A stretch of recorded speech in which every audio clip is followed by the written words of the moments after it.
There was the 1899 Hague Convention that said you cannot use a shell that the sole purpose was to disseminate a toxic gas. So to get around that agreement, they mixed a high explosive with a chemical agent. Early on, both sides attempted to lace grenades with non-lethal harassing agents, like tear gas. Tear gas is known as a lacrimate, which means it irritates the tear ducts, causing them to tear and obstruct vision. But any chemical agent must gently saturate the air to be effective. The first use of chemical warfare in World War I was tear gas. The Germans used it first, but the French didn't notice.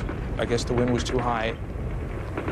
The Germans then used it against the Russians, and it was too cold, the tear gas froze. After these false steps, the German military intensified its efforts, developing lethal gas for use in mortar shells. It was aided by a chemist named Fritz Haber. Haber was a leading scientist and academic whose work in chemistry was world-renowned.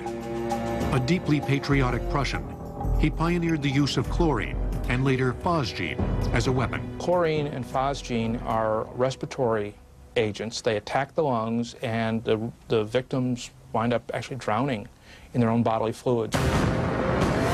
The Germans first used chlorine on the battlefield of Ypres, Belgium, in 1915, as they were attempting to push through the British and French lines.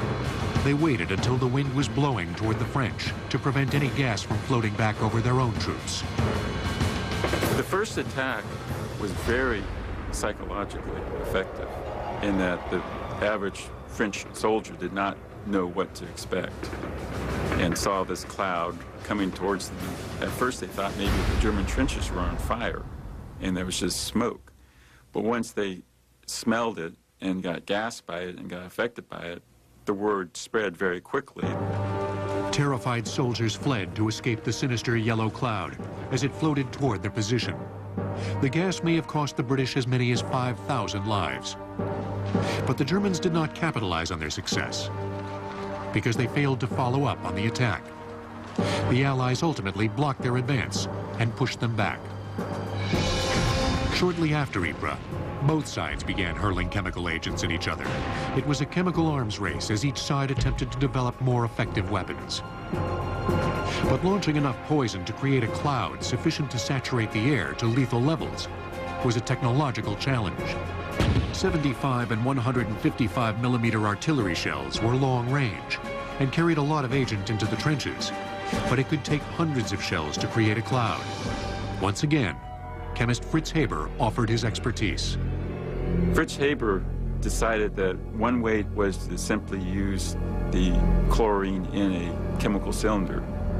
Attackers could launch 20 to 50 times more gas in the cylinder than they could inside the much smaller shell, which also had explosives taking up space inside it. Launching the cylinders was effective, but it was a clear violation of the Hague Convention. Clifford Holliday remembers the first time he was gassed during a battle. It was a foggy night, and when they turned that gas loose, it just stayed right on the ground. But by 1916, Holliday and his comrades were now equipped, however poorly, to counter the effects of the creeping gas cloud. The first gas mask we had was a piece of square chamois cloth soaked in this chemical, and it was in a rubber-lined bag with a zipper on it, and when you run into that, you just hang it over your nose. Ammonia and other chemicals in the cloth neutralized the acid passing through. Within a short time, however, defense technology improved, providing soldiers with masks that included charcoal filters, carried on the back, that neutralized the poison. This is one of the later gas masks. The design had this hood that fit over the face, had the lenses that protected the eyes, and this hose which attached to a canister. This is the pack that carried it, and inside were a metal canister. The material that filtered the air was in this canister. But the bulky gas mask seriously reduced a soldier's effectiveness, making it awkward to aim a gun. And filtering agents did nothing to protect against so-called mustard gas, which wasn't a gas at all, but a sticky, persistent liquid. Mustard gas is a blister agent. It won't necessarily kill you, but it will rot your flesh, and it's also a pretty horrible thing. After mustard gas was introduced in 1917, soldiers had to be covered in waterproof clothing that protected their skin. That prevented exposure to the non-lethal but extremely painful mustard agent. All of this was difficult on the troops, but gas technology didn't add up to much strategically. Gas played no decisive role in any battles of the First World War. Gas masks kept most from dying, and subject to meteorological winds, gas was simply too unreliable. It just made everybody more miserable and had some casualties, but it was not decisive.